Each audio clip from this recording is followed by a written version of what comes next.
Well, good morning, Class 2H, and welcome to our new topic on writing instructions, which we're going to cover over the last 2 weeks of term. And I think we're going to have some fun with this because we're going to use our ability to write instructions to do some fun things next week.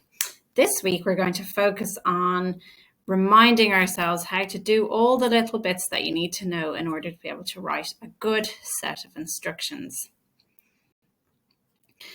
Before we get going with any of the teaching today, we need to think of some important reasons as to why we would write instructions in the first place. And I want you to start by thinking about these two questions. Why do we need instructions? And what do we have to include when we are writing a set of instructions? So I'd like you now to pause the video and have a think. I'd like you to write down your answer and talk to somebody at home so that we all know exactly where we're starting from. And I'd like you to post this for me on Seesaw with your work today. Okay, how did you get on? Let's have a look. So question 1 was, why do we need instructions? Well, instructions are written for someone who needs to know how to do something. We can't assume that everybody knows how to do everything. I know I certainly don't. I use instructions every day of the week. So where might we use instructions in our day-to-day lives? Well, definitely when we're following a recipe. I like to bake cakes. I like to make cupcakes with my children. We like to make smoothies. I cook dinner every day, and I often use a recipe. Unless I know the recipe by heart, I look one up on the computer, or I have one already printed out in a cookbook, and I will follow the recipe instructions to make sure that what comes out at the end tastes good and is exactly what I want it to be. We might use instructions when we're playing a game for the first time. You can see here there's Uno or Snakes and Ladders or a computer game even, excuse me. And we need to know the equipment that we need and what to do in order to play the game properly. We will probably follow instructions if we're doing a new craft or if we're building Lego, if we want to make a paper airplane. I have to say, no matter how often I've learned how to make a paper airplane, I can never remember it the next time. So I always need to check a set of instructions to make a paper airplane to make sure mine flies properly.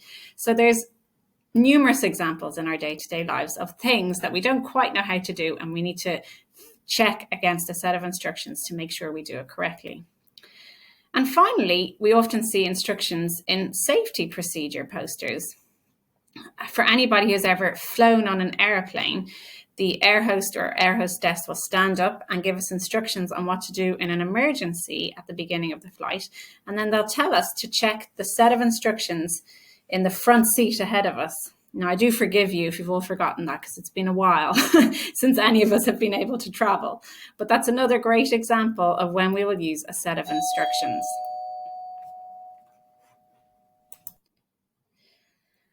So we use instructions to help us learn, to provide us with knowledge, and to keep us safe. Our second question was, what do we have to include when we are writing a set of instructions? So I have here, let me bring it up, the checklist that we will use in order to write a complete set of instructions. We're not going to go through all of this today because it's what we're going to work on over the next week, and then we will use them in the second week to correctly write instructions.